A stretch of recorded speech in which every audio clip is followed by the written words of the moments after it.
I drowned trying to save a kid from a river back in my old life. Next thing I know, I wake up wearing some fancy suit with a knife stuck in my chest. Turns out I'm in a whole different world now, some place called Aelin. A voice in my head, calling itself the Meaningful Life System, tells me my soul got dropped into the body of a guy named Roland Carpe. Roland was the heir to his family's estate, but he got killed by assassins on his way home after his father died. So now I'm Roland. I pulled the knife out. The wound healed on its own thanks to the system, and I started looking around. The carriage had no horses, and dead men in black armor were lying everywhere. It was a mess. Then I heard horses coming. I got scared. Maybe the killers were back. But it turned out to be an old man named John and a bunch of knights carrying a white jasmine flag. Old John saw all the blood and bodies and dropped to his knees crying, thinking I was dead. A golden-haired knight told him to calm down. They hadn't found a body yet. That's when I had to decide whether to step out and show myself. Old John told everyone to search, and he started walking toward the carriage. I panicked and stepped back, but I tripped on a stone and fell. The blond man heard me and pulled out his sword, yelling at me to come out. I had no choice, so I walked out and awkwardly laughed, thanking them for coming. The blond man froze, then dropped to one knee with his fist on his chest and called me Baron. Old John ran over and did the same. Baron? Nobody told me I was a baron now. I helped them stand up and told them I was fine. Old John couldn't understand how assassins got so close to the barony. The blond man, his name was Henry, the captain of the knights, asked me what happened. I had no clue, so I just said I woke up after passing out and didn't remember anything. Henry said the only other survivor was my servant William, so he was our only lead. Old John reminded Henry we should get back to the estate. My mother and younger brother were waiting. Henry agreed and mentioned some fairy named Jasmine who could heal me. A fairy? I had questions, but staying out here felt dangerous, so I said let's go. Then Old John noticed my hands were empty and asked about my baron's insignia. I had no idea what that was, so I quietly asked the system. It told me the insignia was proof of my noble title, stamped by the king and the pope. Pretty important stuff. The system also said William had it. I told Old John it was with William, and we left. About 10 minutes later, we reached the village. The people wore simple linen clothes, and they knelt by the road when they saw the knights. I was starting to enjoy looking at this new world, until a terrible smell hit me. No toilets. I pinched my nose and promised myself that one day, I'd fix that. We rode deeper into the territory, and a castle appeared ahead. The system chimed in, saying it detected I now owned land and created something called the Lord's Growth Program. That made me feel a bit better about this whole barren situation. The castle looked solid, red-pointed roofs, gray stone walls, neat towers, and that jasmine flag flying on top. When the servants at the gate saw us coming, they panicked and scrambled to line up. Old John got embarrassed and yelled at them for being so sloppy. They quickly bowed to me one by one. Then a woman came rushing out of the castle, almost in tears. She called me, "Dear Roland," and grabbed my hand, going on about how worried she was. She wore a fancy red gown, pearls, and ruby earrings. Her eyes and hair were a striking red too. She kept asking if I was hurt, over and over, wiping fake tears with a handkerchief. Something about her felt off. And then the system confirmed it. Her name was Mary Anto, my stepmother, from the Anto family. The system rated her at 0 points and warned me she had bad intentions. On top of that, her family had a special ability called hypnosis, though hers hadn't awakened yet. The system told me to deal with her quickly. I was stunned. Hypnosis? Special abilities? So this world had magic in it too? I kept my face calm and said nothing. Old John broke the silence and asked Mary where my servant William was. She looked a little nervous but said William was with Ross, my younger brother. Old John wondered why Ross hadn't come out to greet me. Mary claimed they were still praying for my safety. I didn't believe a word of it. Inside the castle, a long corridor stretched out with a red carpet and gold walls lined with portraits of the Carpe family ancestors. I didn't care much about them. I needed to find William and get my noble token. In the main hall, a young man with green hair walked up to me smiling, calling me brother. That was Ross, my stepbrother, Mary's son. Behind him stood a servant with his head down, shaking. That was William. The system gave me Ross's info. 30 points, meaning he had a little affection for me, but not much. It also said he had a healing ability that hadn't awakened yet. I asked the system why it didn't show info about old John and the others. It said it only alerts me about key people, but I could check everyone else on a personnel list. I opened it up. William scored 50 points with bad intentions. Old John and Henry both scored 90, very loyal. Now I understood everything. William betrayed the original Roland and told Mary where he was. She sent assassins to kill him so Ross could inherit the Baron title. And it worked. The real Roland died. If my soul hadn't ended up here, Ross would be Baron right now. I kept my face calm and thanked Ross for his concern. Then old John demanded William hand over the noble token. William dropped to his knees, shaking, and pulled out a ring and a parchment scroll. He begged for forgiveness, saying he had no choice but to take the token during the attack. Old John handed the token to me and said William deserved punishment for running away instead of protecting his master. I agreed. A traitor couldn't stay. I told old John to handle it. 2 knights grabbed William and dragged him away. Ross glanced at William, and William kept quiet. After that, old John suggested I go see Lady Jasmine, the fairy, to check for hidden injuries. I was curious about her, so I agreed, and we headed deeper into the castle. Deep inside the castle, I found an open-air garden full of white jasmine flowers. One jasmine in the center stood taller than the rest, its petals glowing softly. As I walked along the stone path toward it, I felt completely relaxed, like the air itself was clearing my head. When I got close, the flower burst into bright white light, and a little girl appeared, green hair, blue eyes, butterfly wings. A real fairy. She flew circles around me, and a warm glow wrapped my body. It felt like a gentle breeze, comfortable and light. Then she winked at me, stuck out her tongue, and dissolved into tiny lights. I couldn't believe it.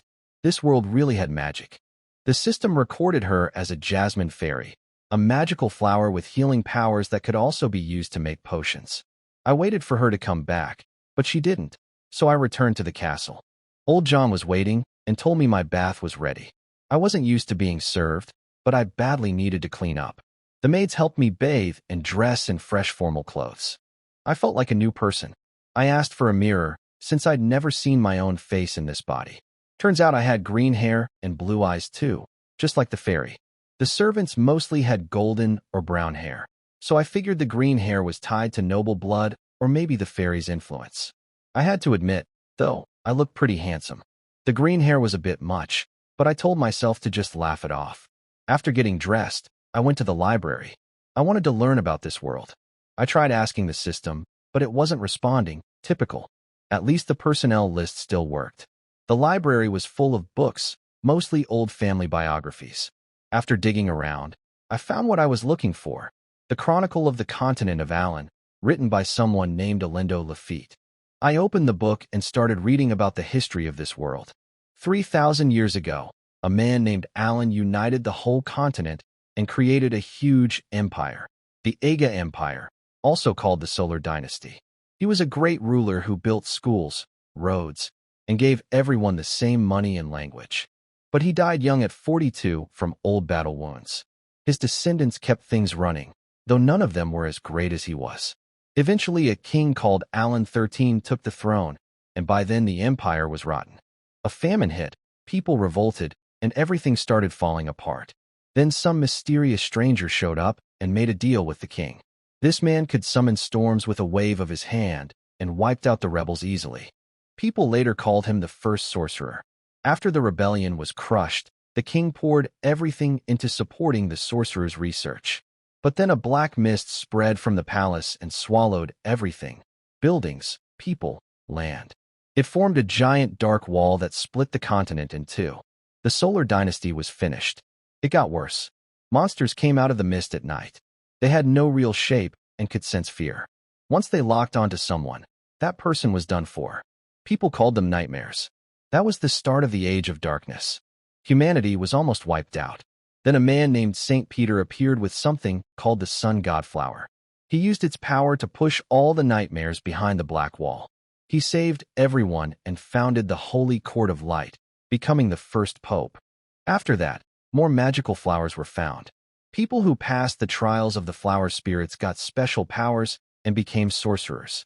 They gathered followers, but fights broke out between them. St. Peter stepped in and got 14 powerful sorcerers to agree on dividing the land peacefully. That meeting was called the Round Table Council. Those sorcerers became the ancestors of today's royal and noble families. That was the beginning of the Age of Dawn. Peace came back, but the black mist had left its mark. Strange creatures appeared: satyrs, centaurs, minotaurs. Humans fought them for territory and managed to hold on thanks to the sorcerers. Then something else happened.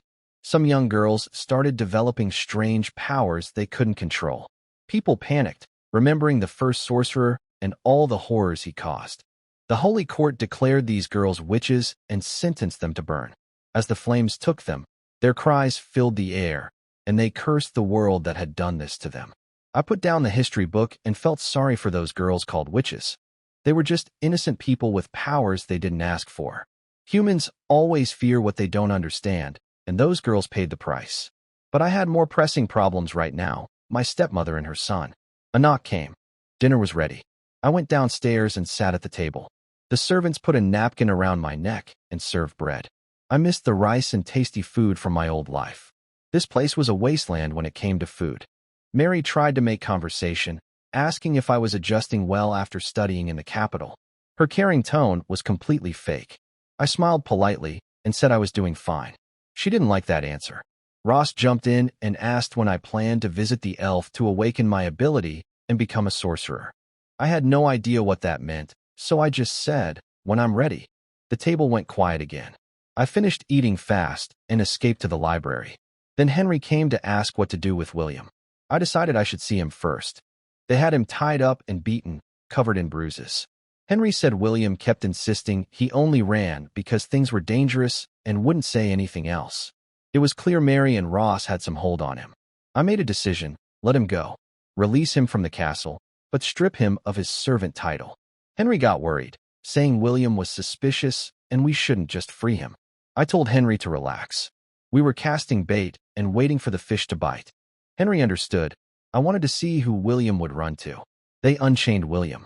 He was too weak to stand, just knelt and thanked me. I told Henry to watch where he went after leaving. William went straight home. But when he got there, his family was gone. The house was empty. All he found was a message carved into the table: "Tonight, meet at the usual place." Someone had taken his family. That's why he couldn't talk. They were using his parents and little sister against him. That night, William snuck out to an old abandoned mill at the edge of the village. Henry had spotted him leaving and followed, sending for the patrol too. At the mill, a man in a black cloak was waiting. William begged to know where his family was. The man laughed coldly and told him they were already dead, all of them, even his 7-year-old sister. He said everyone involved had to die, and William was next. William didn't run. He pulled out a hidden knife and charged at the man, screaming about his little sister. But the man was too strong. He knocked William down, grabbed him by the throat, and raised his dagger. Right before the blade hit, Henry's sword came from the side and cut the man's left arm. The patrol torches were closing in. The man threw down a smoke vial and disappeared into the night. Henry wanted to chase him, but couldn't find a trace. He ordered the patrol to search the area and brought William back to the castle. The next morning, Henry told me everything. I felt sorry for William. He was just a pawn, and now his whole family was gone. When I saw him again, his eyes were empty, like he had nothing left. I told him it was time to talk, and that he might still get justice for what happened. That word broke through to him. He confessed everything. Mary and Ross had threatened his family and forced him to reveal my travel route so they could set up the ambush. He even said he saw a dagger hit me, then looked confused at me sitting there alive. Henry was shocked too. He said Mary had always been kind to me, even convincing my father to let me study in the capital when he was against it. I told Henry that was exactly the point. Being kind was part of her cover. No one suspects the person who seems the nicest. Then I asked Henry if the man from last night had any features we could use. Henry's eyes lit up. His sword had cut the man's left arm. That was our lead. I ordered everyone in the castle gathered in the main hall for inspection. I ordered everyone in the castle to gather in the main hall and show their left arms. People got nervous, wondering what was going on. One maid even got accused of stealing by the others. When I walked in, the room went dead quiet. Old John checked every person, but nobody had a wound on their left arm. Then he realized one person was missing. Mary's personal maid, Emma, the one she brought from her own family. What a coincidence. I went straight upstairs to Mary's room. Meanwhile, Mary and Ross were already panicking behind closed doors. Ross was furious that their plan had failed, blaming their agent for not even being able to kill a simple servant. Mary stayed calm and said she had already sent Emma away from the castle. I knocked. Ross opened the door nervously, calling me brother and pretending nothing was wrong. I asked Mary about her maid. She smiled and said Emma had gone home because of a family matter. I smiled right back and told her I'd already ordered Henry to seal the castle. Emma couldn't have gotten far. Mary's face went pale. Sure enough, Henry showed up with Emma tied up. He said she almost escaped and had a wound on her left arm. She was the attacker from last night. Ross crumbled immediately. He started stammering that it wasn't their fault, that the maid did everything. Mary shouted at him to shut up. Then she turned to me with a sneer, saying her brother was Baron Poppy of the Anto family and that a few commoners' words couldn't touch her. I asked her if she really thought her brother would risk war with the Jasmine territory over her. Trying to murder a baron's heir was a capital crime.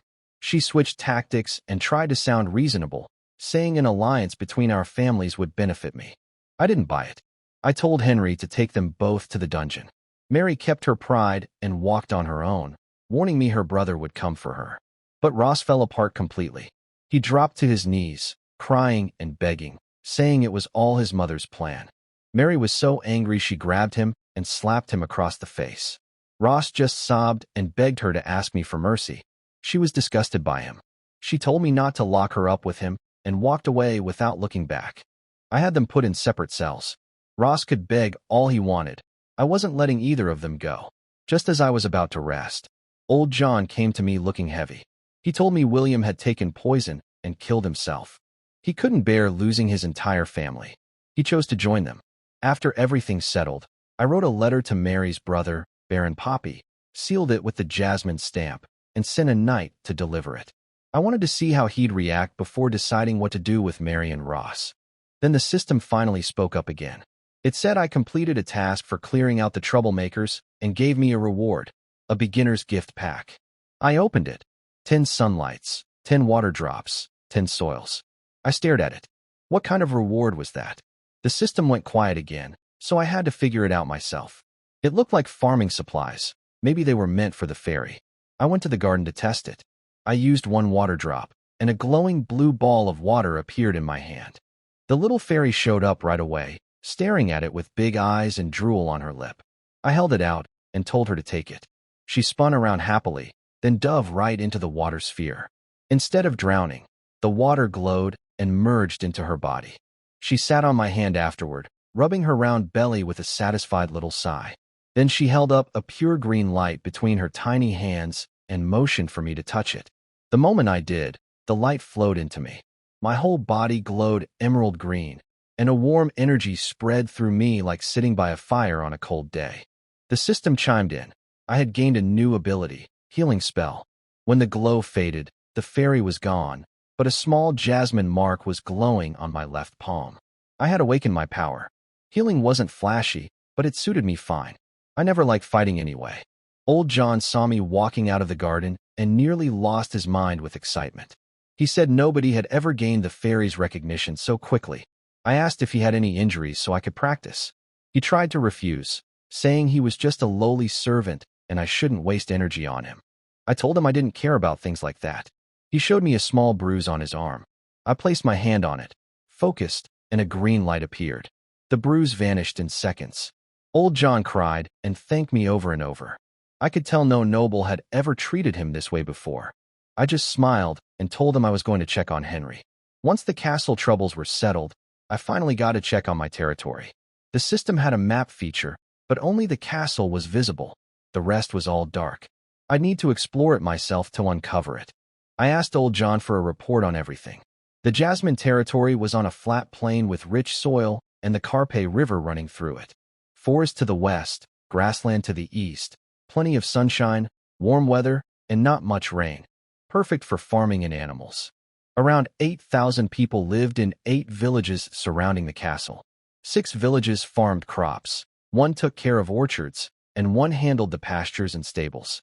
They rotated the farmland between resting, spring, and autumn fields each year to keep the soil healthy. They grew barley, wheat, oats, and peas, and the orchards produced cherries and apples. The pastures had bulls and dairy cows, and the stables raised a special breed called Capima horses, compact, beautiful animals with flowing manes that nobles loved. Those horses were the territory's biggest source of income.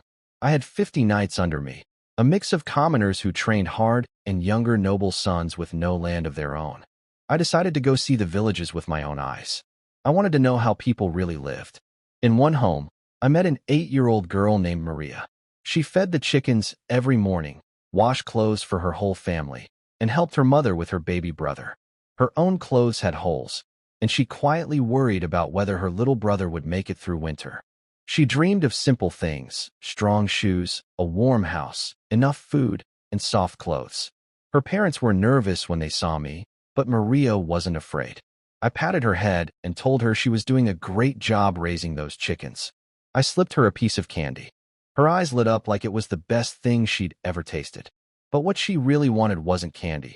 She just wanted someone to say she was doing well. Nobody ever had. On my way back, I pinched my nose shut. The smell was awful. That settled it. I was building proper toilets for this place no matter what. Back at the castle, I called Henry and told him to spread the word. I was building toilets for every village and needed 5 volunteers from each one to help. Henry looked confused. He didn't understand why commoners needed toilets or why I'd spend gold on it. I explained that a clean territory meant fewer diseases, and with spring planting coming, it made sense to get it done now.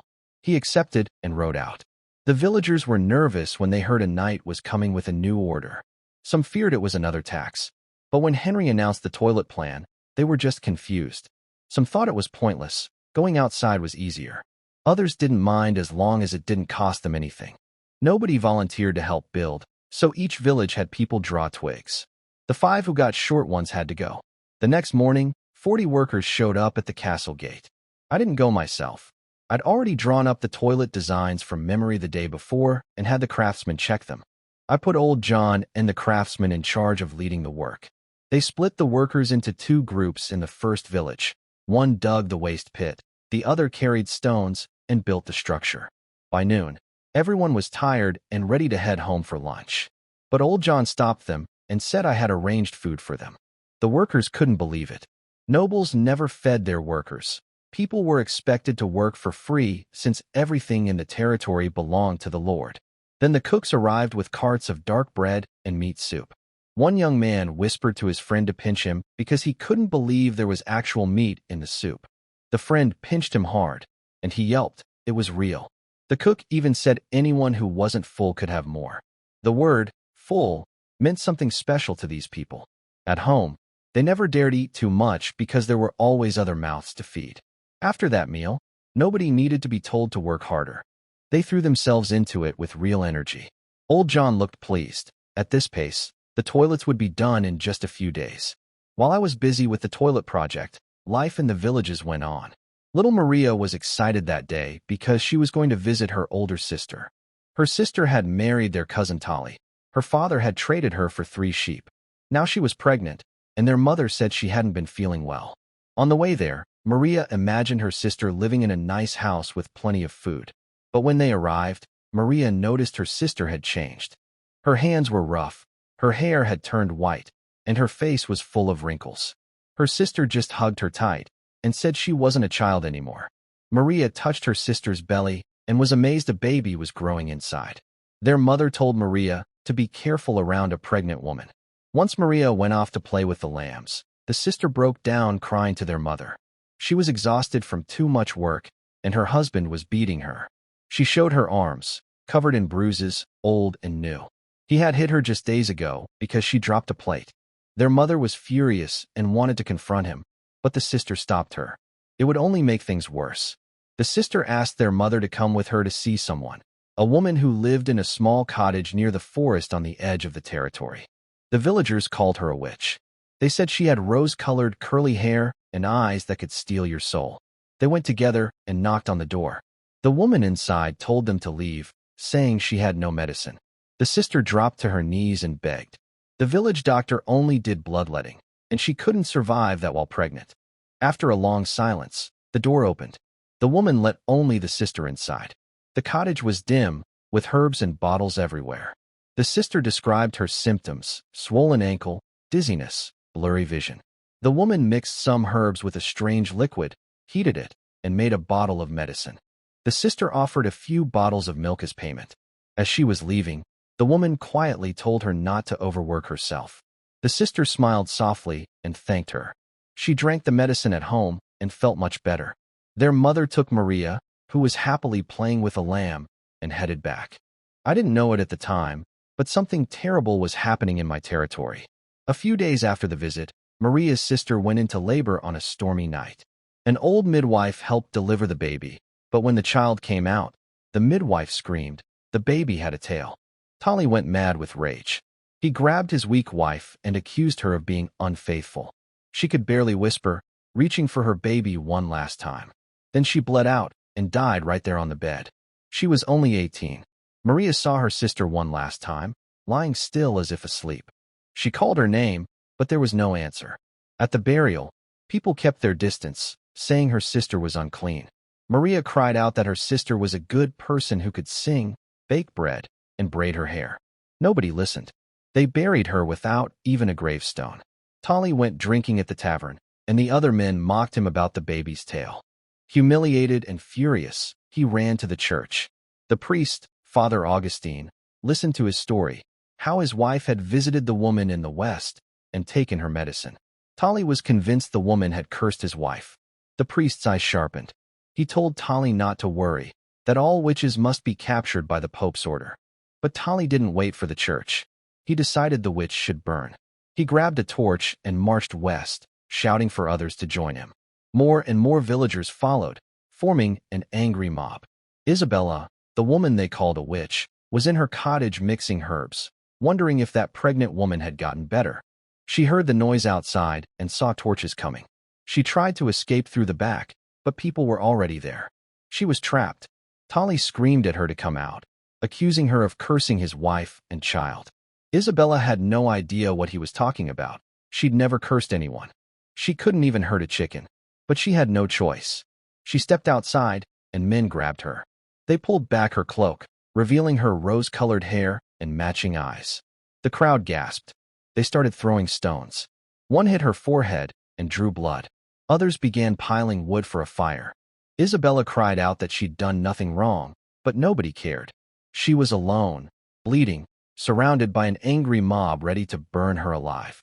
In her heart, she begged for someone to save her.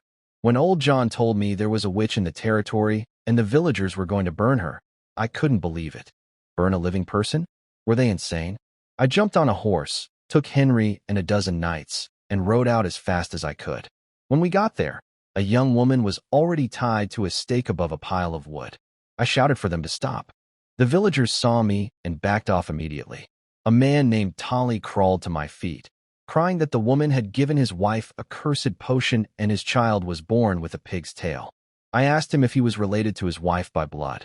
He said she was his cousin. That explained everything. It was a birth defect from close relatives marrying, not a curse. I told the crowd that when close relatives marry, their children can be born with problems. People started whispering and connecting it to other cases they knew. Then I turned back to Tali and asked if he had any proof this girl was actually a witch. Any witnesses, any evidence at all. He had nothing. I told him what he'd done was attempted murder, and stirring up the mob could count as inciting rebellion. Henry had the knights arrest him. Tali collapsed, begging and swearing he didn't mean to rebel. I ordered the knights to bring both the unconscious girl and Tali back to the castle. Henry stayed to calm the crowd and send everyone home. Nearby, a priest named Father Augustine was watching the whole thing. He told his monk they'd arrived too late, and that he'd need to meet me himself. That worried me a little, but I'd deal with the church later. Back at the castle, the girl woke up. Her name was Isabella. A maid brought her to the library. She looked nervous, so I told her to relax and sit down. I asked how she felt, and she said just a little dizzy. I took her hand and used my healing ability. The green light flowed into her, and she looked much better right away. She bowed and thanked me for saving her life. I told her it was nothing. She offered to stay and help however she could. That was exactly what I was hoping for. I'd already gotten a message from the system telling me she was a special talent worth recruiting. Isabella really was a witch, but her ability was communicating with plants.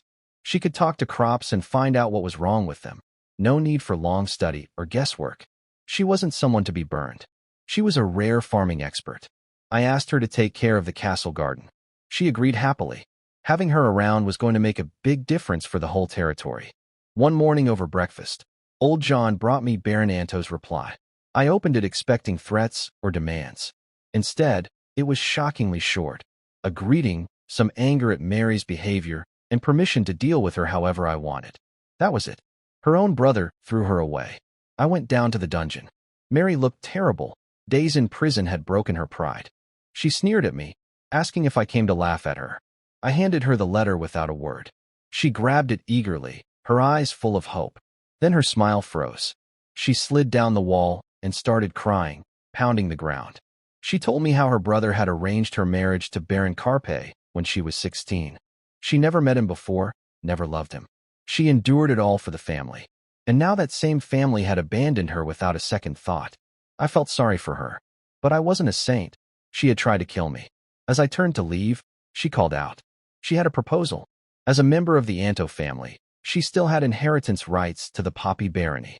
If everyone ahead of her in the line died, the title would pass to her. She wanted me to release her and give her money so she could go back, win people over, and eventually take over her brother's territory. In return, I'd have her loyalty and control over the Poppy Barony. I hesitated. It sounded risky and expensive. Then she dropped something important. The assassins who attacked me weren't hers. They were hired by Baron Anto himself. Her brother had been behind the whole thing. I checked the system. Her trust rating had gone from 0 to 60, passing grade. She wasn't lying, at least not entirely. I agreed. I gave her 20 gold coins and let her go. She didn't ask for more. When I asked if she wanted to take Ross with her, she refused. She called him useless and said leaving him as a hostage would make me feel safer. She had her own excuse ready for her brother. A few knights escorted her out. As she left, I could tell this wasn't the same frightened woman anymore. She was going back with a purpose, to take everything back. Before Mary left, she warned me to check the territory's finances. The old baron hadn't paid attention, and she'd been secretly spending gold on jewelry. That reminded me. I needed to know exactly what I had. I called old John and went through everything. The man was already overworked, managing the castle, handling tasks, no days off. I felt a bit like a greedy boss. On top of that, almost nobody in the territory could read or write. The financial picture was clear enough. Farm taxes were at 70%, and the average crop yield was only 20 kilograms per acre. After taxes, villagers kept just 18 copper coins per acre. No wonder they wore rags and lived in leaky houses. Business taxes were even worse, 90%. Almost nobody bothered trading.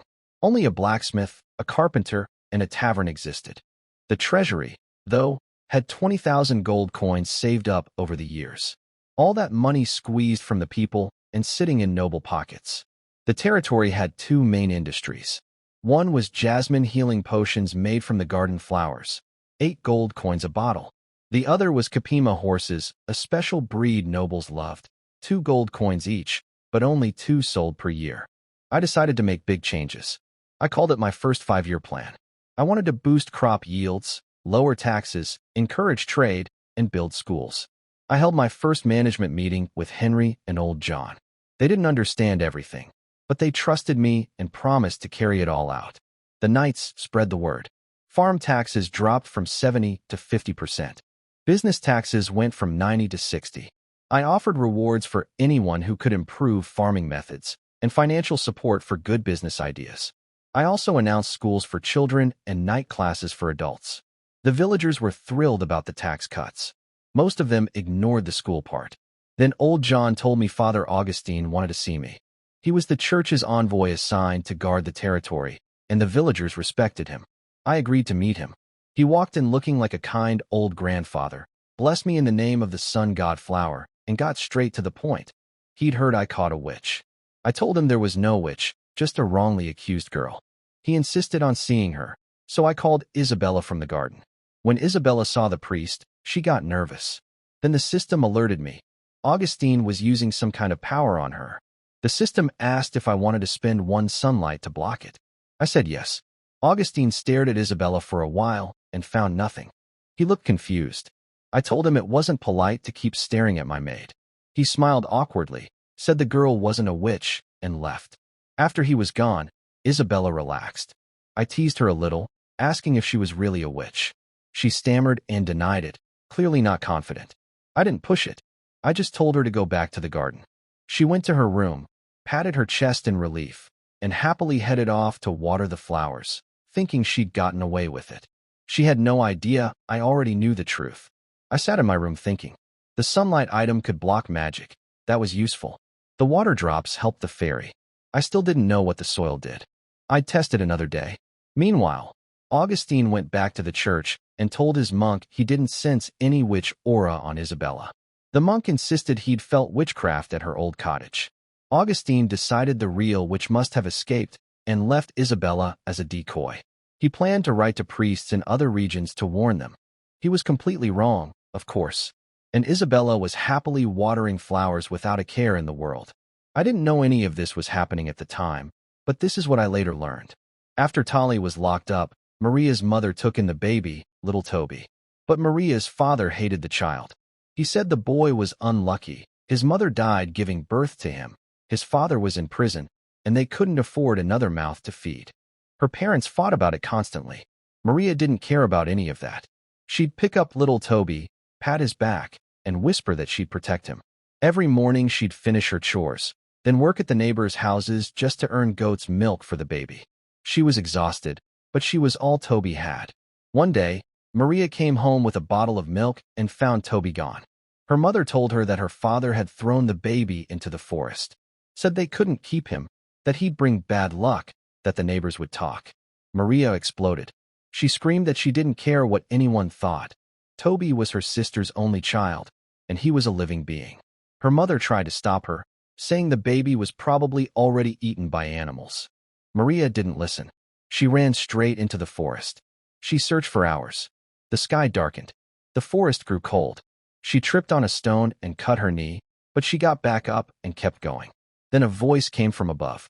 A big tree had eyes and a mouth, a tree being named Rut. He told Maria not to be afraid, that tree people loved peace. Maria asked if he'd seen a human baby. Rut closed his eyes, and all the trees around him started shaking and whispering. Then he told her to go left. Her nephew was under a crooked tree. Maria found Toby there, pale and weak. She picked him up and held him tight. But then she heard a growl. A gray wolf stepped out of the darkness. It lunged at her. Maria clutched Toby and closed her eyes, thinking she was about to die. In that frozen moment, she heard her sister's voice. She saw her glowing like an angel, smiling, thanking Maria for protecting her child. Her sister kissed her forehead, wished her peace and happiness, then turned into tiny lights and disappeared. The wolf attacked again, but blue lightning burst around Maria. The wolf was struck and collapsed. Maria didn't understand what happened. She grabbed Toby and ran. Eventually, she saw torches in the distance. Her parents and villagers were searching for her. She ran toward them with her last bit of strength and collapsed. Everything went dark. The toilets were finally done, and I went to inspect them. They were built better than I expected, solid structure, proper materials, even separate markings for men and women. The villagers were fascinated by the whole thing. I stood before the crowd and gave a short speech. I told them Jasmine Flower Village now had its own toilets, and keeping the territory clean would take everyone's effort. They all shouted that they could do it. Then I announced that the 40 builders were now the founding members of the first infrastructure team. I shook hands with each one of them. Some nearly cried. One man actually fainted from happiness. The other villagers looked jealous, wishing they'd signed up earlier. On the way back, old John looked worried. I pushed him to speak up. He said I might be too kind to the common folk, and that nobles could lose their authority. I asked him what he thought a noble was. He said someone high above everyone. I told him that for me, being noble meant having both rights and responsibilities. I said common people are like water. They carry the ship, but they can also sink it. Old John went quiet. I could tell it was a new idea for him. Meanwhile, something was happening with Maria that I didn't know about yet. After coming back from the forest, Maria had changed. She'd accidentally killed one of her little chickens. A spark of electricity shot from her hand the moment she touched it. After that, she was terrified of herself. She stopped holding baby Toby. She stopped going outside. She was afraid she'd hurt the people she loved. Her mother dragged her out to see the new toilets.